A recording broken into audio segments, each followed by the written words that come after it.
Hey guys! As you may notice, I am sick today, but I still wanted to give you guys a lesson if I could. So today's lesson is going to be on magic systems.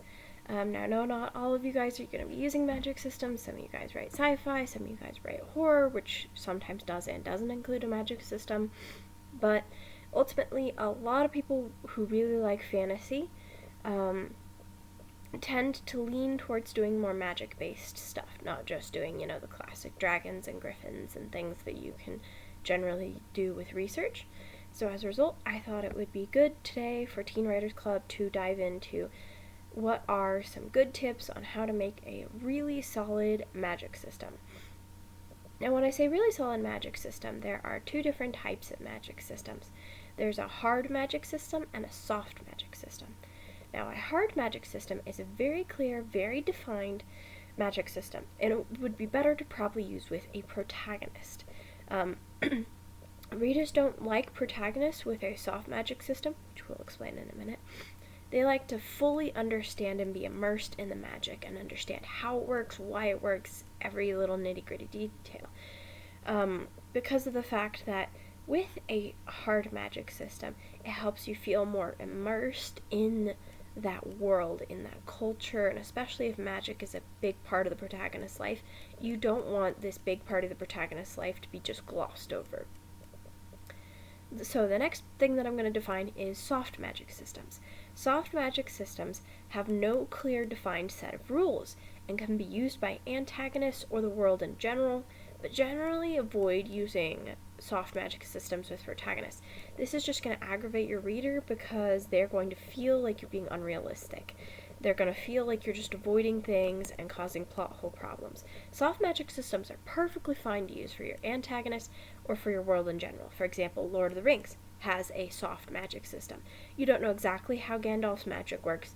You don't know exactly how Sauron works. You don't know exactly pretty much anything as far as the magic system goes. However, you do know certain things about it, just very vague things about it. And that's okay because of the fact that the hobbits don't actually wield magic. If the hobbits wielded magic, we would want to know more about it. But because they don't, it's okay that we don't know. Just like we wouldn't know if we didn't have magic. However, if we had magic, we'd want to learn as much as we possibly could about it. Which is why it's important that you have hard magic systems for your protagonists and soft magic systems for your world and antagonists. Unless they have the same magic, like in Harry Potter or Percy Jackson or things like that. In which case, then it's important to define those hard magic systems for both the antagonist and the protagonist. It's kind of a complicated venture. Just basically decide, is your protagonist going to have magic or not? And that can help you kind of figure out where you're going to go with this. Now, if you're doing a hard magic system, first you got to figure out how it's inherited. Now, this seems like it's not going to matter, but it will matter.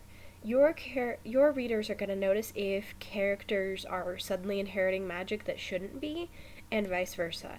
They're going to be very, very curious about how this whole thing works. And when we say inherited, we're talking about genetically inherited. Or is it some sort of magic blessing thing where everyone goes to the same altar at 18 and certain people get blessed and certain people don't and no one really knows why? That's okay if you want to keep it kind of vague like that, but then you still explain that there is a form of inheritance even if you don't fully explain how it works genetically. However, genetic magic can be very interesting, kind of like Avatar: The Last Airbender. You notice that a lot of people who are earthbenders tend to, and non-earthbenders, if an earthbender and a non-earthbender gets together, the likelihood that their child is going to be an earthbender is far higher because it's a dominant trait.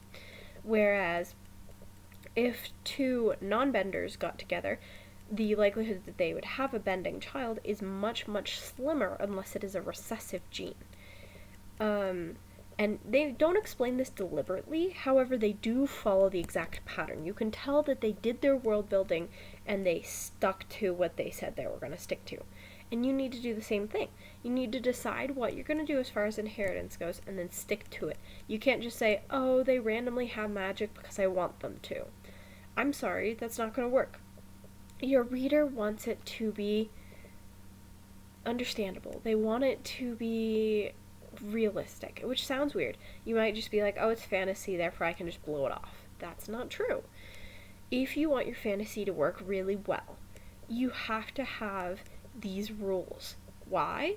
Because of the fact that rules are so important in real life and in modern life, that we like having those things that we can cling to and stick to with magic systems.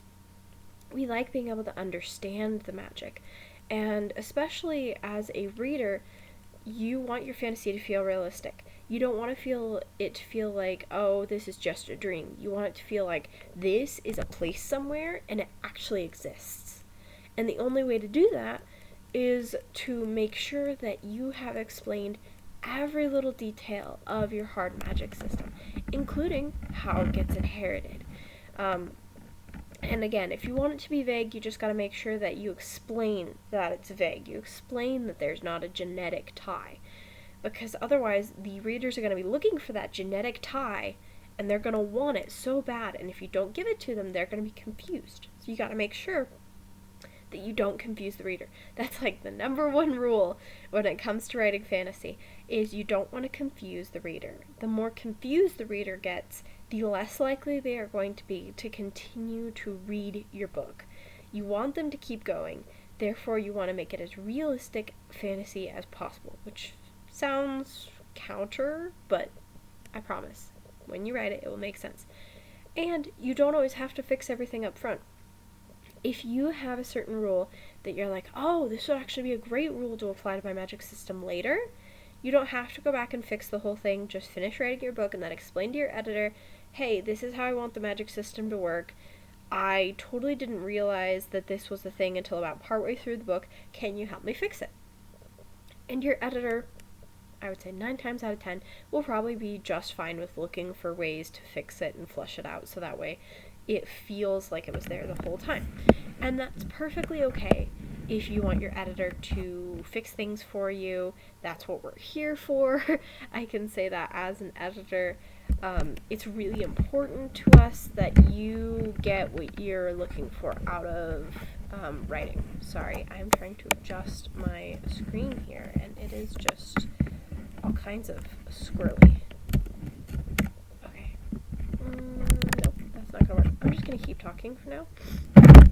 Alright, so you need to explain the magic effects if you're doing a hard magic system, aka what does your magic do? For example, Avatar: The Last Airbender, it's all elemental magic. It is earthbending and airbending and waterbending and firebending. There's not really anything that's like, poof, I can Alohomora a door open. Those are two very different kinds of magic effects. One is you can do almost anything so long as you have the right spell and your wand. 2 is it's distinctly this and this is all you have. Pretty much. Within reason. When explaining magic effects, you gotta make sure that if it is a hard magic system, it sticks to those specific effects. And if you change those effects, you gotta make sure that it makes sense. For example, spoiler alert, with Avatar: The Last Airbender, you have Toph, right? And Toph is an earthbender. However, she does end up learning how to bend metal because she realizes that metal is just a more purified form of earth. And so as a result, she's able to hone in on those tiny pieces of earth that are still in metal and being able to bend that to her will. But that's still part of the hard magic system. She's not bending the magic system. Haha, didn't mean to do a pun there. She's not bending her magic system. She is simply working within the magic system limits. There are certain limits to the magic system in the Avatar: The Last Airbender world, and that is okay. It's good to have magic system limits, but you gotta make sure you're working within those limits. If you're gonna find a loophole, it has to be within the rules. It can't just be a random thing. If all of a sudden Toph was like, hey, I can bend fire now, that would be problematic. But she doesn't do that. She finds something within her specific skill set. Now, if you're doing something more like Harry Potter, That's going to be a little bit more vague because of the fact that it has to do with spells and wands, and you can do almost anything with that, as long as you're creative. So in general, there are different kinds of hard magic systems.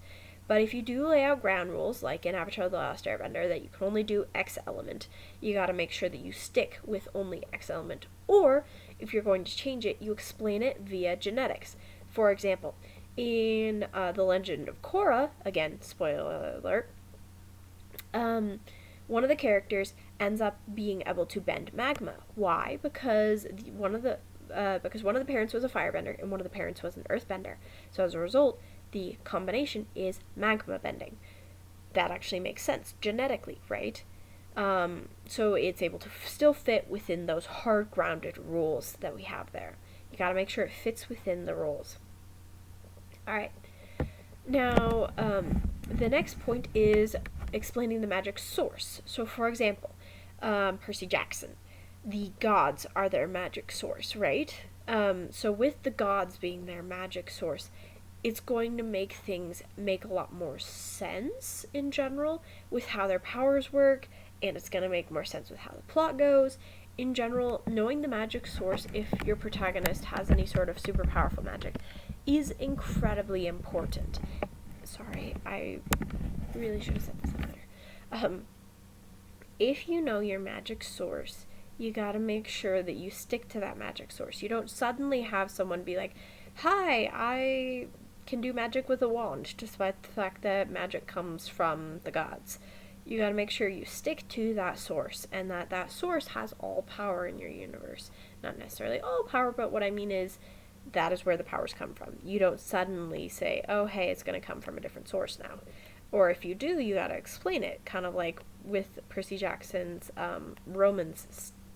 Roman god stuff that he did, where he basically explained that the Greek gods all have these dual personalities, and the dual personalities are Greek and Roman, and that's why they have these two very different sides of the coin. Now that actually makes sense. You're still sticking with the god theme, but you're altering the god theme. Now again, altering your theme isn't bad, just so long as you're sticking to your original theme. If you're completely uprooting the theme, so for example, if Rick Riordan had said, oh, well, with the Roman gods, it's going to work entirely differently than it does with the Greek gods, that's going to be a problem. And your readers aren't going to like that because you want it to feel realistic. And feeling realistic means you stick with the same source. You stick with the same rules. Now, it sounds weird that we're talking all about logic when we're talking about fantasy, but a lot of reality is logic-based. And if you're talking about reality, you want to make sure that you have the same types of ideas in your fantasy world. That way, when your reader's reading your fantasy world, they feel more immersed in the world because of the fact that it is succinctly stuck to one particular idea instead of being bouncing all over the place with several different ideas. That isn't going to work very well as far as reality goes. As far as reality goes, if you generally have one succinct thing, for example, fire burns things, all of a sudden fire isn't going to freeze things, right? That's not how reality works. I mean, maybe you know some fancy science thing that I do not, but generally fire does not freeze things, and ice does not burn, well, actually ice does burn things. Anyway, point being that it's a lot more complicated than people give it credit for. Meanwhile, your magic also needs to have, sorry, pardon me, I did say I was sick.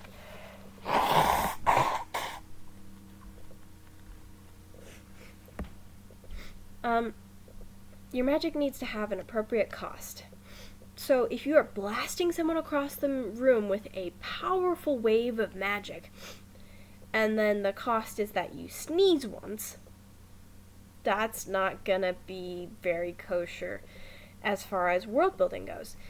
As far as world building goes, if you're blasting someone across the room, kind of think Percy Jackson, where he gets really, really tired if he uses a ton of his magic, whereas if he just uses a little bit of his magic, it's not so bad, right?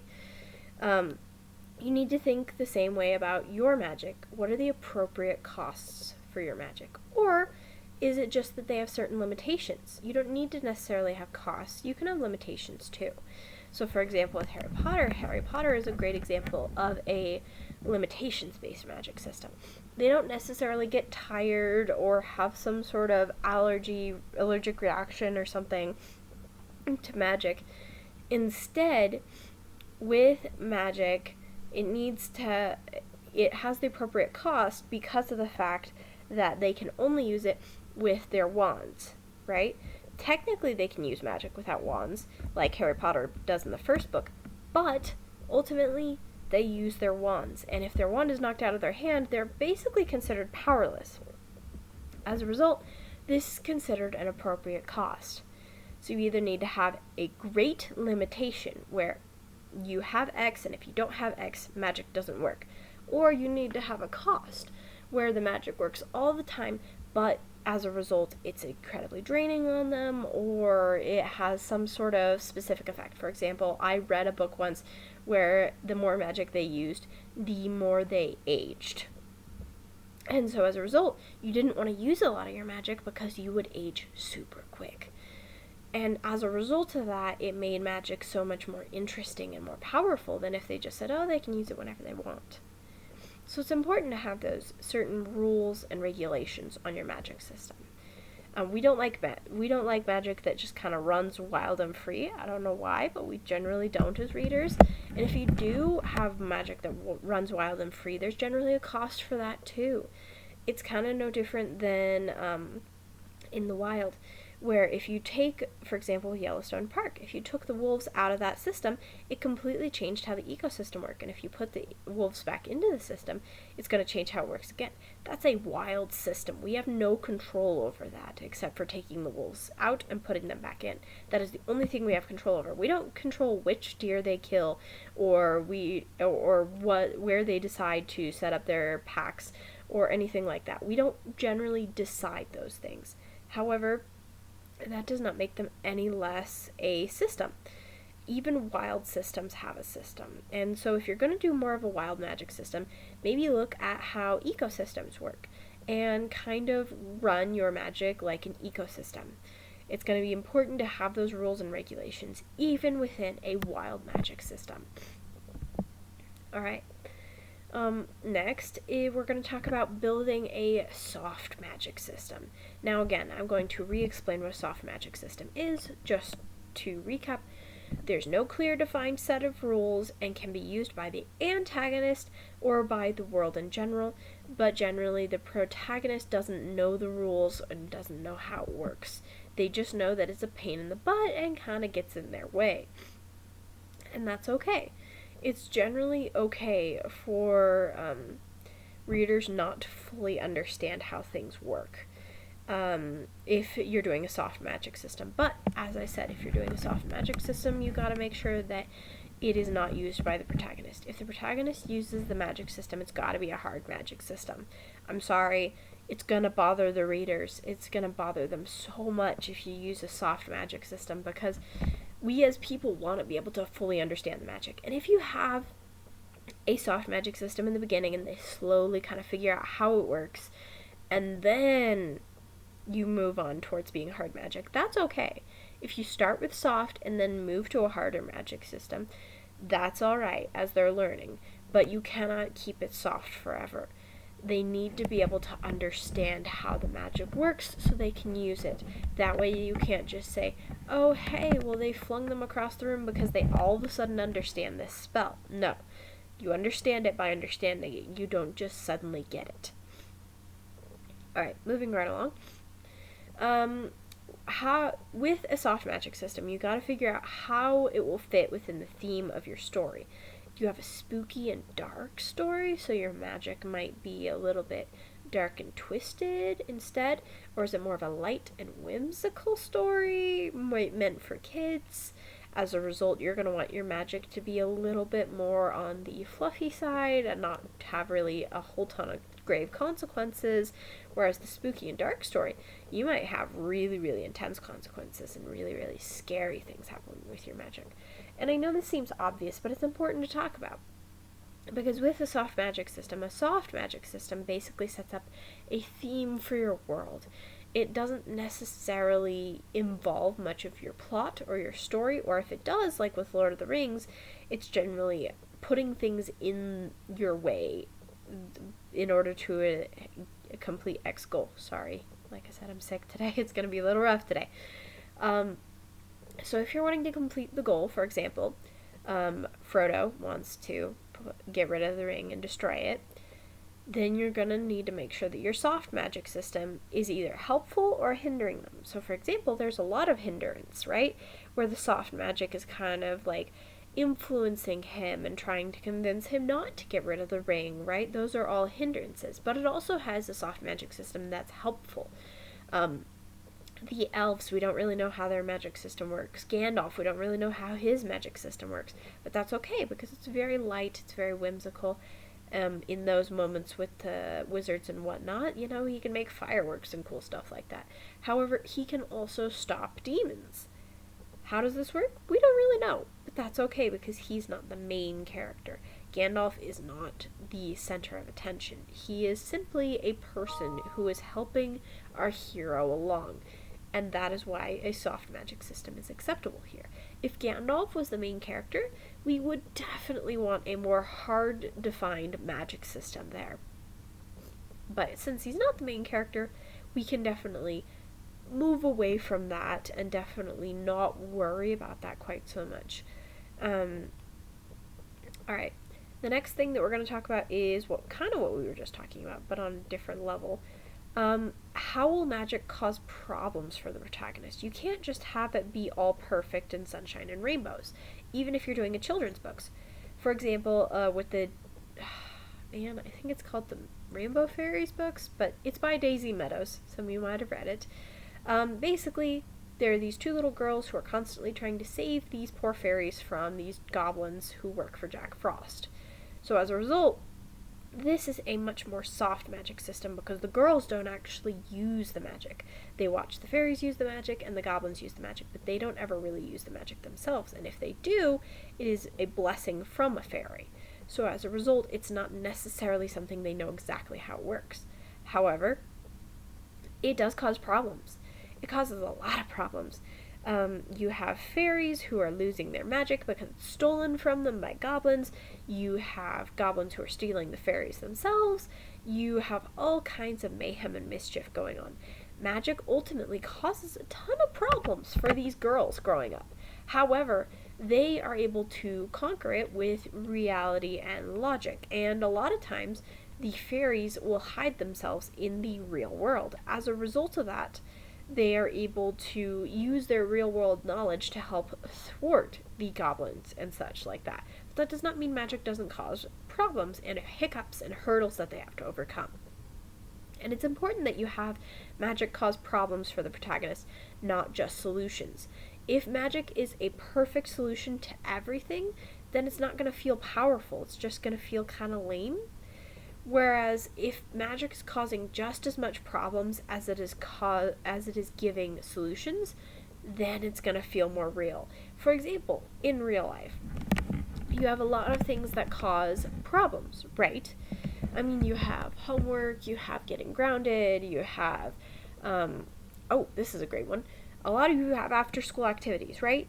That can cause just as many problems as it can solutions. It might get you to be able to go out and have fun and cause a solution because you get to spend more time with your friends and your parents are encouraging of it, instead of being like, you can't spend time with your friends because you have to go do homework, you know? You're like, well, it's for soccer practice, so I can get away with it. That's a solution caused by that. However, it can also cause problems. You can be very stressed about the fact that you have this soccer practice. You can be very stressed that your coach is kind of acting a little kooky or crazy. You can be very stressed that you're not going to win this next tournament and everyone's going to be frustrated with you. In general, everything in life causes just as much problems as it does solutions. There's no perfect thing, and that's okay. Nothing is ever perfect in this universe, and that's alright with it. For example, Writers Club isn't always perfect. I am currently sick today. So it can cause just as many problems as it does solutions in life with generally everything. And I wouldn't say writer's club is a problem. Definitely not a problem. But it does cause problems when I'm sick because it means that I have to do it from home and it's a little harder for me. But it's still a really positive and good thing. So it can be more bent towards good or bent towards evil, but that doesn't necessarily mean that it's always going to be a solution or always going to be a problem. But you do have to make sure you understand what problems those are going to be for your protagonist. Alright, pardon me.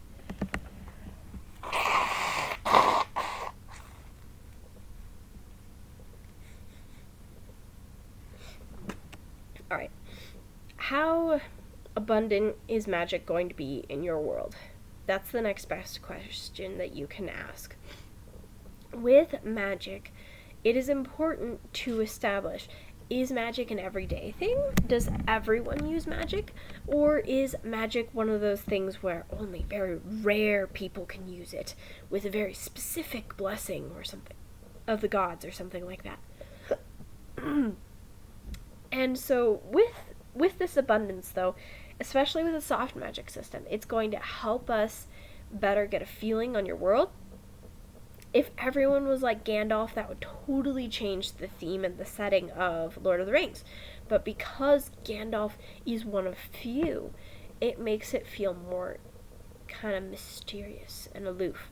Whereas if everyone can use magic, except for the protagonist might express some frustration about that and be kind of like, geez, why don't I have magic? Why can't I understand magic? Why can't I learn magic? It's going to cause a different theme and a different problem, and it's going to ultimately change how everything works with that, because of the fact that it's going to give a very distinctly different feeling to it. Next, it is important to understand how well understood is it by the characters and the reader. So, for example, if the magic is more abundant in your world, it's probably very well understood by your characters, unless it is some sort of magic secret art. So even though 90% of the population has magic, those who don't never know anything about it. That would be very interesting. Or you can have a world where everyone knows about magic, everyone knows how it works, but in general, your main character doesn't have it, so they don't really talk about it much. That's okay too. It's important, though, to make sure that you understand how much your reader is going to know, how much your protagonist is going to know, because that's going to help establish whether it's a soft or a hard magic system. And if it is a soft magic system, it's important to know how much the character knows, so that way you don't accidentally slip up and start falling into a hard magic system, and then your readers want more of a hard magic system, and you're not willing to give that. You just want it to stay soft. You gotta make sure you stay steady with what you're doing. Next thing, who is eligible to practice this magic? So, for example, again, Lord of the Rings, Gandalf is eligible to practice this magic. But why? We don't really fully know. But that's okay. You don't have to fully know with a soft magic system. You just need to understand who is eligible and why. That way, it's kind of like we were talking about with inheritance earlier. If you don't understand how magic is inherited, you at least need to understand who is eligible. And even if you don't fully understand how it works, you gotta at least kind of understand how it works. You gotta have a basic feeling for how it works. For example, Gandalf, we know that he is some sort of wizard, and that somehow he was kind of like born of the stars or something like that, right? And we know that generally all wizards are kind of like children of the stars and stuff like that. It's kind of mysterious. No one really knows what that means, but that's okay. Alright. The next thing I'm talking about eligibility is how these eligible people actually practice their magic. Is it just something that's innate? Is it just something that they use a staff like Gandalf? Do they use a wand like in Harry Potter? That's more of a hard magic system though. So if you're doing a soft magic system, you just gotta make sure you have some basics. Wand, staff. Do they do some sort of fancy moves like in Avatar: The Last Airbender? Even if you're doing a soft magic system, it's important to talk about how these eligible people are practicing magic. And it's important to talk about this in your hard magic system too, because of the fact that you want to make sure you're consistent. If people are constantly using hand motions or constantly using kind of more taekwondo moves, like in Avatar The Last Airbender, then they're going to always use that. They're not going to suddenly pick up a staff and be like, this staff now controls my powers. It's not going to change generally. And if it does, you need to have a very consistent explanation. You got to make sure you're ready to explain to your readers why you changed. If you're not ready to explain why you changed, maybe don't change anything. You got to make sure that as you're explaining these things, you're moving forward with how it works. Now, I would say these are all great and important things to talk about, but honestly, you probably just want to keep track of 4 things when you're building a magic system. Cost, and make sure that that cost is compatible / balances out with your ability. So if your ability is really intense and really intense and really forward, then you gotta make sure that your cost is also equally intense. It needs to flow together pretty well.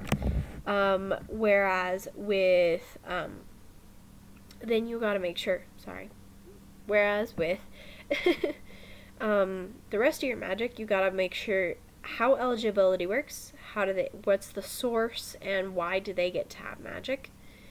Then you gotta make sure that you understand, is it a soft magic system or a hard magic system? And then the last bit is you gotta make sure that you understand what the magic does. So, for example, Harry Potter does almost everything, whereas with Percy Jackson, it's generally limited to what your godly parent is, as to what powers you get. You gotta make sure that you understand your limitations and costs. You gotta understand who is eligible and why, how it works, and then whether you want it to be soft or hard. Alright, the last thing that I'm going to talk about is less about building magic systems and more about how to write magic systems. Specifically, how to avoid info dumping with a magic system. Because it happens a lot, right? We all get super excited about our magic system and we're like, oh my gosh, I want to tell you everything about my magic system. Let me just poof, 4 paragraphs of telling you how the magic works. Generally, that's going to cause your readers to want to skip over whatever you just told them, which is not good, right? You don't want your readers to want to skip over your magic system. You generally want them to be enveloped and interested in your magic system. If you want them to be enveloped and interested in your magic system, here's 2 things that you can try. First, you either have to have the protagonist have no idea what they're doing, so someone else has to explain it to them bit by bit. For example, Harry Potter. He really has no idea what he's doing because he was raised by muggles. As a result, Hermione and Ron kind of have to coach him and say, don't you know that magic does this? And he's like, well, no, I don't. And they have to explain to him how magic works, why it works, and all these various things. But as a result, you're naturally explaining it to the reader. The reader doesn't feel like you're saying, oh, because you're dumb, here's 4 paragraphs of magic explaining.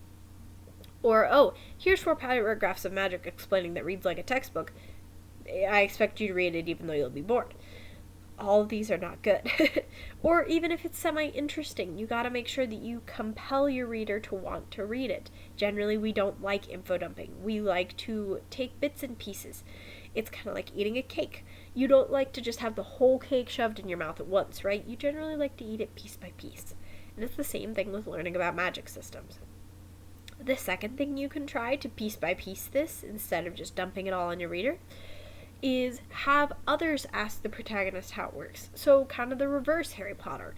If Hermione was the main character, it would be the reverse, where Harry's constantly asking, well, how the heck did you do that, Hermione? And Hermione would have to explain to Harry, so this is what I did. That also works because the reader, again, doesn't feel like you're being dumb or forcing it on them. You're piece by piece telling them based on what Harry doesn't know, that therefore making it so they don't feel dumb or overwhelmed by this mass amount of information. You're just giving it to them piece by piece, and it doesn't feel like you're saying, oh, because you have no idea how this magic system works, let me explain it to you. Instead, you're saying, oh, this person doesn't understand anything at all, just like you don't understand anything at all. I'm going to explain it to them, and through them, you can learn more about this magic system. There are other ways to do this, but these are probably my 2 favorite, and super easy to do, especially because generally, even if magic is super popular in your world, you're not going to understand everything about magic. For example, there are lots of things that are popular in this world that we don't understand, right? For example, cell phones. Cell phones. I have a cell phone. My husband has a cell phone. You guys probably have a cell phone, and if you don't, your parents have a cell phone. But do you know how it works? And if you popped that thing open, could you explain every little wire and thing? I know I certainly couldn't. Just because it's popular doesn't necessarily mean you have to know how it works. And that kind of is more indicative of this kind of thing that we're talking about, where you don't necessarily have to info dump. You just have to explain it bit by bit and what the characters and the readers need to know. However, that being said, if it is a protagonist who is deeply entrenched in this, you definitely need a hard magic system, and you need to explain how it works. Alright, thank you guys so much. If you have any questions, please, as usual, feel free to email me. I would love to answer any questions you have about building a magic system, and if you want help with building your magic system, I am also more than happy to brainstorm with you how to make your magic system work better, or different costs we could talk about, all sorts of things that we could talk about. I love being able to brainstorm with you guys and help you guys any way I can. So thank you. Hope you have a great day. Bye.